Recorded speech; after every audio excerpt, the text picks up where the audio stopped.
So I'm Okay. Kelsey. I'm Cam.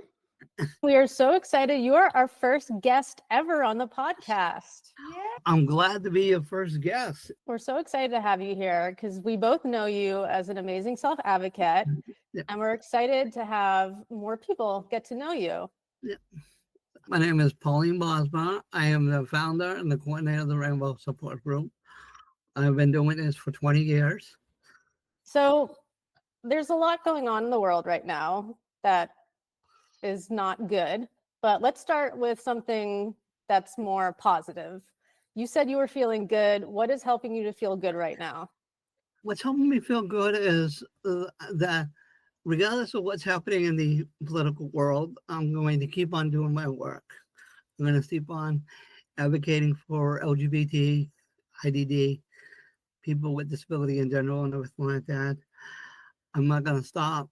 The biggest thing that I'm proud of right now is that me, Oscar, and Nora, we created an online guide booklet for people to use. And it's the Rainbow Guidebooklet. You go to the rainbowguidebooklet.com and you can find it. It's there. Right now, we're on the verge of just hitting 60,000 people. Wow. We have about maybe 4 colleges across the country using it in their college courses. So, That's yeah. amazing. So I created something that's going to be that long after I'm gone, this thing is still going to be going, and it's like that. People are connecting more and more. About a couple weeks ago, me and Oscar did a training for an organization out in Portland, Oregon, and we had 189 participants online in one day. Wow. So that was a huge training. We have about 7, maybe 8 groups in Massachusetts. And then we have groups in, like, we have connections in Connecticut, Rhode Island, Green Mountain State. We have connections in New York. We have connections in Texas, Colorado, California. We have 2 connections up in Canada. We have our next connection in Australia on the other side of the world. And then about a month ago, we made a connection with some people in England. So now we're talking to England about stuff. So you are booked and busy. I am booked and busy. I mean, I'm always doing something, but I'm always thinking of the next thing. Like the next big thing that me and Oscar are working on is that last year, we got a grant to talk to teachers that are teaching special ed about LGBT and IDD. So we're going to come up with some ideas that might help them. We definitely need that, Polly. Schools. Yeah. I am trying. Don't worry. I mean, I know that's my biggest pet peeve is that sexual education for people with disability that doesn't really exist. They might learn basic health, how to take care of themselves, how to, like whatever, but they ain't going to learn no more than that because most people don't think they can understand it. And I got a program that I created that will help people learn about sexuality and gender and everything like that. So, yeah. So I've seen a lot of videos and stuff where people say they want to transition like at like 6 or 7. Yep. How do you help people like that or do they come to you and say like, oh, I like what is being transgender like, or how do you help them with that situation? I just tell them to be honest and truthful to themselves and everything like that. I mean, most, and you guys can agree with me probably on this, that when you're about 5 or 6 years old, you already know what you are if you're a boy or a girl. There's no, Kelsey knew at the age of 5 years old, I was a girl. Okay, boom, that was it. Kamisha, you knew you were a girl. Okay, boom, now. But there's people out there that are, now, when you're talking about transgender people, right? 99% of the people in the world, in the real world, automatically think it's what's between their legs, Mhm. their biological sex. Mhm. It is not transgendered. Transgender is people that have a brain that develop differently than their than what they're born with. So I was born male, but my brain somewhat thinks like a female, and it always did. At the age of 5, I knew there was something wrong, not just having a disability where I can't. If you would ask me to read something, I can't do it. I can't read. I can't write, and I'm not going to try to learn because I just don't understand it. So that's why I have people that dictate it. But I mean, being transgender is your brain and your how your brain adapts and what you learn and everything like that. So and has a lot to do with it. What is between your legs has very little to do with that, you know. And that's one thing that I always tell people is that being transgender is totally different because you're because you can't change the brain. You know, you, Mhm. Yeah. you know, so in order to make yourself happy, you got to change the body to align with the brain, and that's what a lot of people, that's what a lot of transgender people do. Yes, are we afraid about what's going to happen? What could happen? Yes, but you got to remember that give or take, that since the beginning of mankind, transgender issues have been around.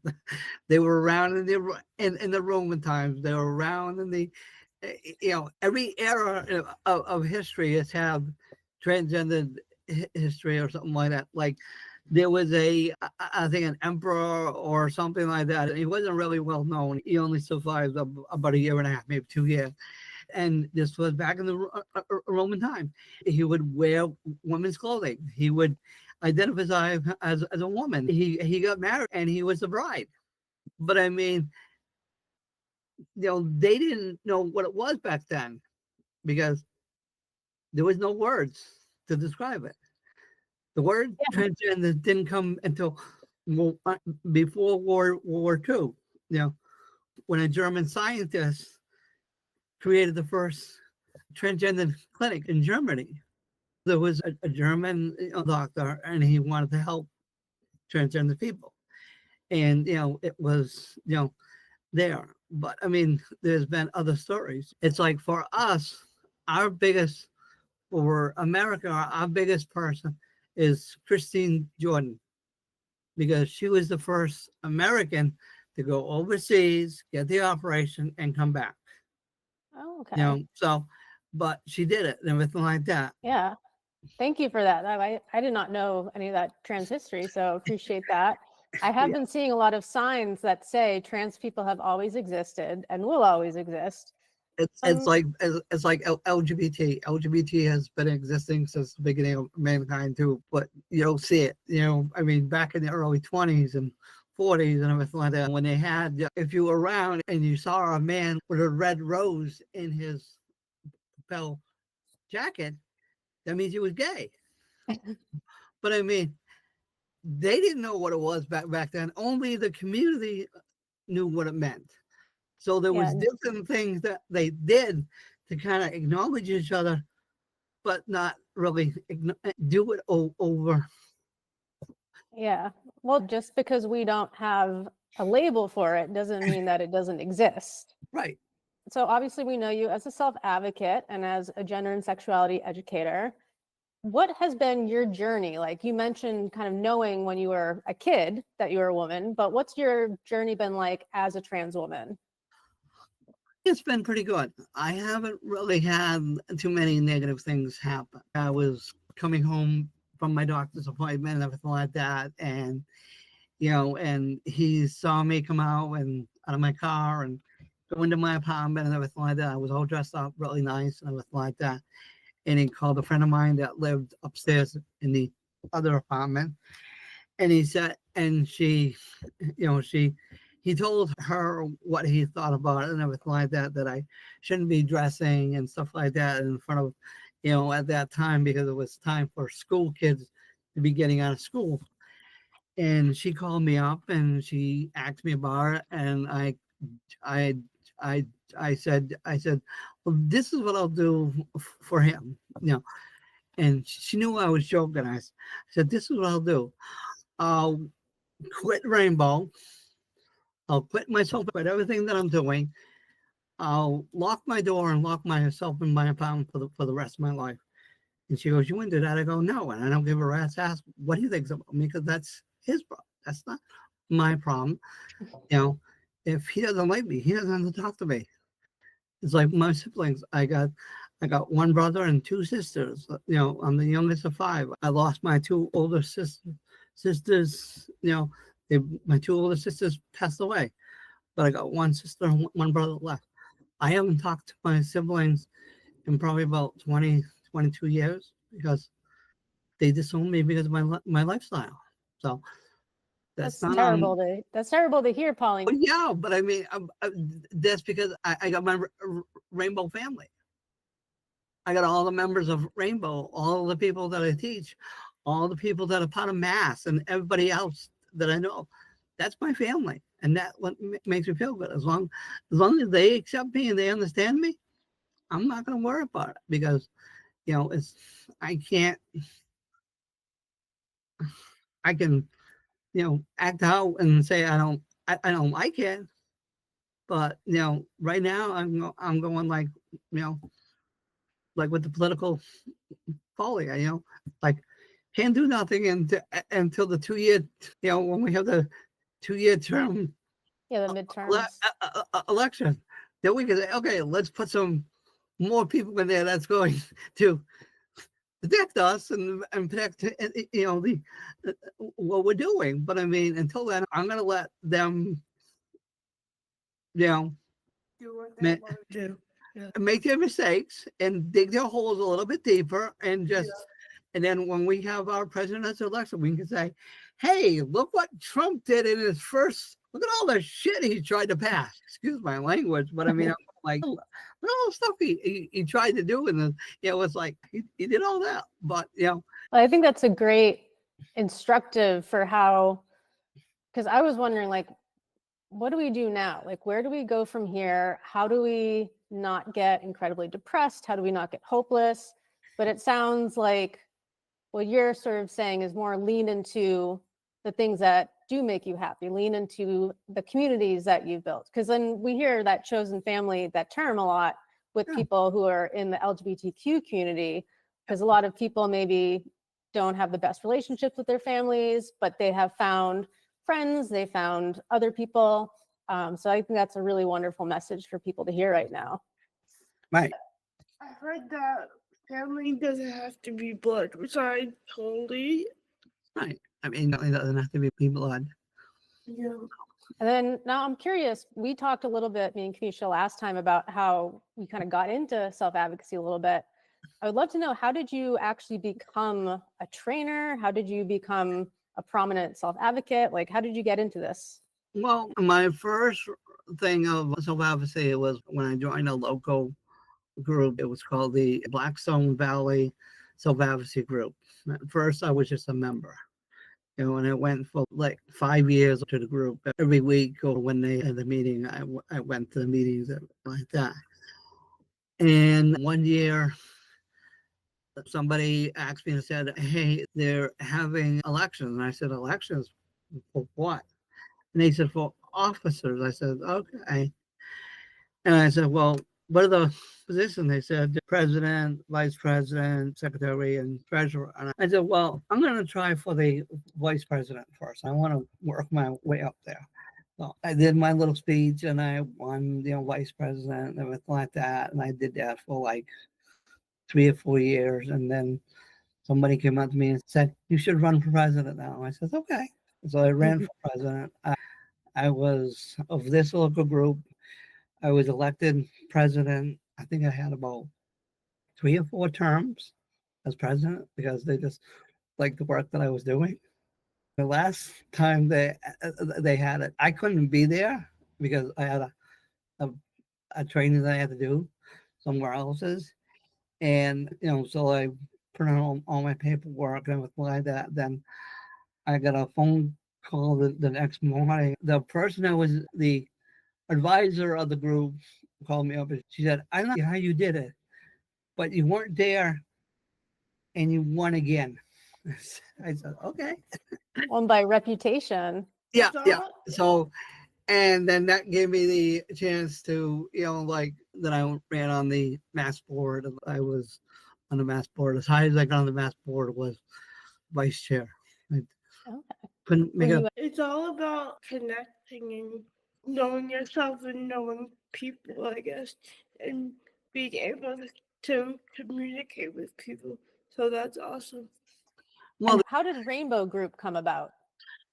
Rainbow Group came about of two different things. I wanted to start a little because at that time, about 20, 22, 23 years ago, me and a friend of mine, we were traveling from Massachusetts down to New Haven, Connecticut, which when you stop and think about it, it's an hour's ride, about an hour or something ride. And I was doing that like once a month for like 2 or 3 years. And I finally, kind of like I was thinking about it one day. I said, I spent an hour going down there. On the way home, I said, I would like to start one. He said, well, we don't get back to office until October 1st. So on October 1st, 2004 is when I went into his office and I wrote down the official date that when it started. Wow. So and it's just been getting bigger and bigger every year, and there's growing. And how did that evolve into trainings? Well, that involved in the trainings because I was asked to do a training for. There was a company that I occasionally work for once a year called Elevatus Training, and they called me up and they asked me if I wanted to do a training. So I said, yeah. So that was my first. That was one of my second trainings, but I've done other trainings. Like my first official training was doing a DDS office and talking about LGBT. But I've done human rights office for DDS. I've done diversity committees. I've done, agencies and everything like that. So it's just a matter of trying to figure out, like, and when I do a training, I ask the participants or the people that want to do the training, I say, what do you want to learn? What is it specific? Do you want to learn about LGBT or do you want to learn a little bit more about IDD? Or do you want to learn them both? Or do you want to, like, what's the concept of the training? What do you want an outcome? And then they'll say, well, we want to learn about LGBT, but we also want to be learning about how to support them and a little bit about, disability, but not much. And that's what I do is I design the training individually for each agency. There might Okay. be some individual slides that might be the same in each training, but each training is going to have something different that's going to make it stick out. So in your trainings, you're talking about LGBTQ plus issues as well as IDD. Mhm. What's sort of the difference between maybe your training and someone who's just talking about LGBTQ issues? Well, my training, we have a slide, right? And it's like 3 circles. So the first circle, it said barriers for LGBT and IDD people. Then on the first circle, it says, what are some of the barriers for people that are LGBT and don't have a disability, just regular LGBT people? What are some of the barriers? Then on this circle, it said, what are some of the barriers for people that identify as LGBT but have a disability? And then we say, what are some of the barriers that they have together? Okay. What are some of those barriers? There's a lot of them.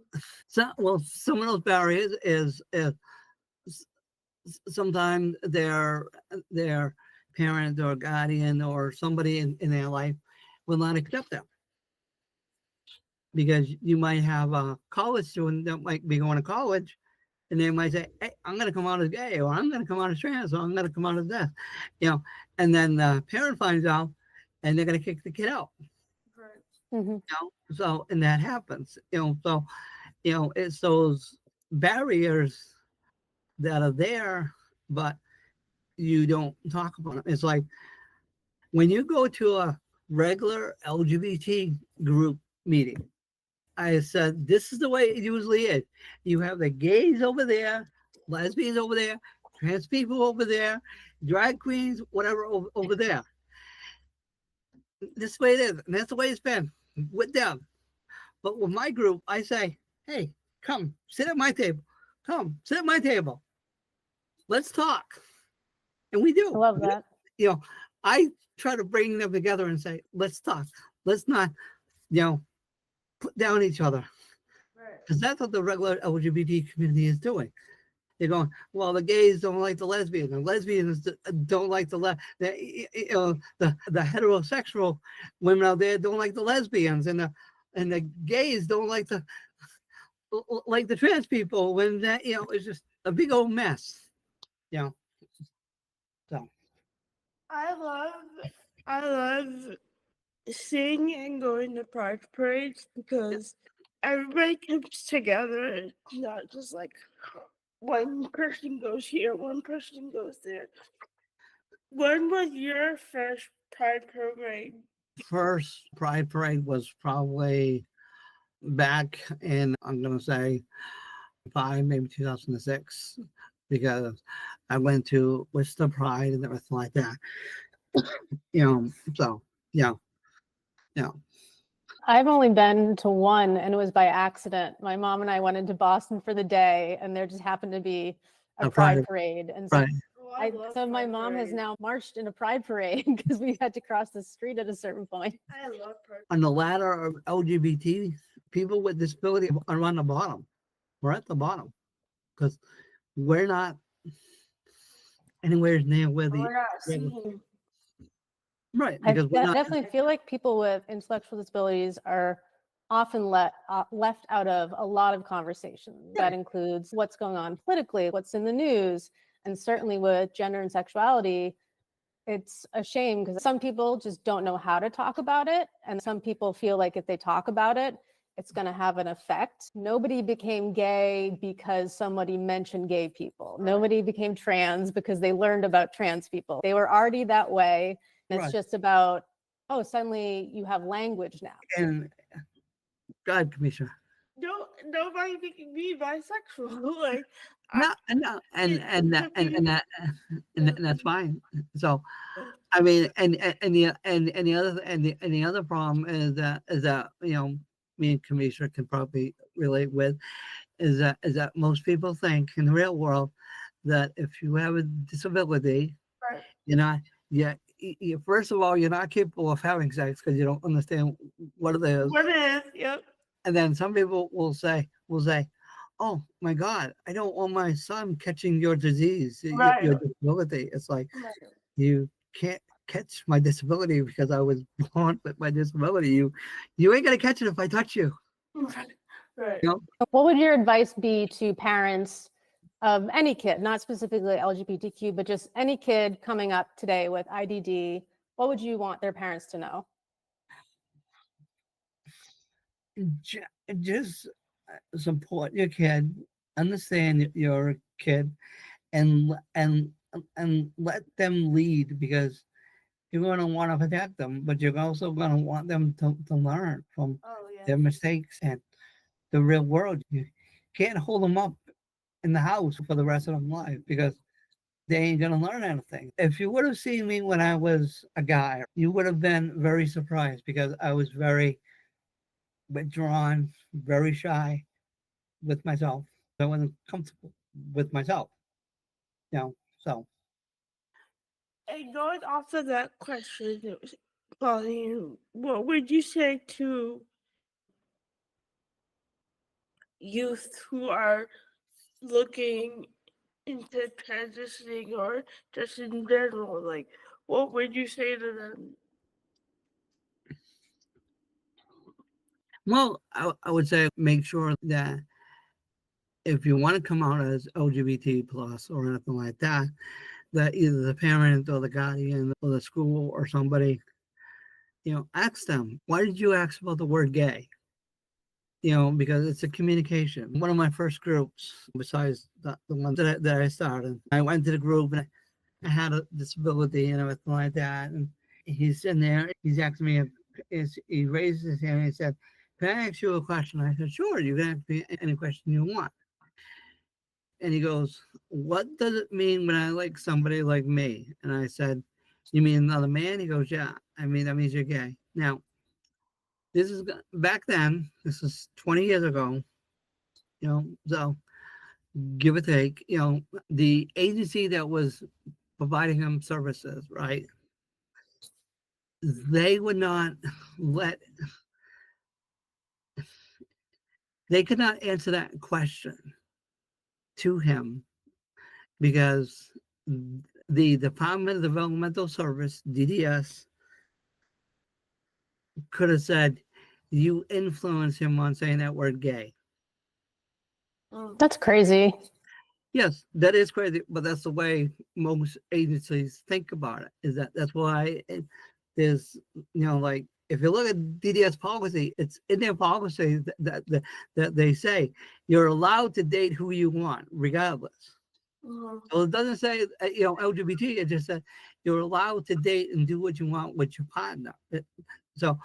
But there's agencies that are not talking about it, and there's agencies that won't talk about it because they don't think their clients or people will understand it.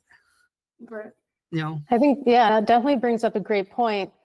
If you're a self-advocate who's living on your own by yourself, you can make your own choices. But if you're someone who's living in a congregate setting, like in a group home or with other people, you don't have as much agency over who you date. And so I imagine that a lot of providers might have a rule that says you can date whoever you want to date. But I imagine that when the self-advocate actually goes to date somebody of the same gender, then they might run into problems. I remember when I came out to my mom, she's like, wait, that's not allowed in our culture because it really isn't. And she was shocked, but she was like, I'm okay with it, but don't tell anybody else. It's okay. From time to time, she still brings it up because her mindset is focused on something else, but it's like our background, so she can't separate the two, which is interesting, but she's getting there, to say the least. Right. That's like, this is a really good story. There was a group, and I went to the group one time because they wanted to talk to me about something. So I went down to the group and I said, what's the problem? And they said, we want to go to a gay nightclub. And I said, okay, and what's stopping you from going to the gay nightclub? And the advisor of the group said, well, DDS says that Rainbow is funded by them. I said, wait a minute. Rainbow is not funded for them. I'm funded by them. I was, at one time I was funded by them. So he said, well, we still have a problem. I said, okay. So I set up a meeting with the old commissioner, Elon Howe. I asked her, I said, hey, is a group allowed to go out to a nightclub? She goes, yeah. She goes, well, I have a group that wants to go, but the agency is telling them that DDS will not let them go because it's funded by Rainbow. And she goes, okay. So she sits there and she writes out this nice little letter. And then I copied it, and then I give the original one. I go down there and I said, here you go. And then I gave it to the advisor, and she read it. And she just looked at me and she goes, you got to be kidding me. I go, nope. I said, I cleared the problem. If the group wants to do that, they're allowed to do that as long as there's safety precautions to put in. I love that story, Pauline, because I think that it speaks to, first of all, being a self-advocate and going and talking to someone, but also knowing that you can ask people to help you self-advocate. So the people in that group, they couldn't go to the commissioner, but they could go to you, and then you could go to the commissioner. So I think for anyone who's, struggling right now, maybe you can't go to the person who's going to make the change, Right. but maybe you can go to someone who can help you get to the person who can make the change. Right. It's all about the process too. I'm not much into politics. Mhm. I mean, I go out and vote and everything like that. But, me and Oscar, we got a chance to maybe go down to DC and go do some legislation down there. And I said, well, is it worth it for me to go down to DC and talk about the issue of LGBT and IDD with some politicians down at the Senate and Congress and everything like that? And I'm thinking about it. I will literally put my neck on the line before. Like I say to people, you don't have to worry about the face of Rainbow or anything like that because I'm the face of Rainbow. So, Wow. So I do want to wrap up. Any last words of wisdom or hope for people right now? don't worry about what's happening down in DC so much because there's really nothing you can do. Okay. All right. Well, thank you Okay. very much, Pauline. Thank you so much. Thank Okay. you, Pauline and Kamisha, everybody.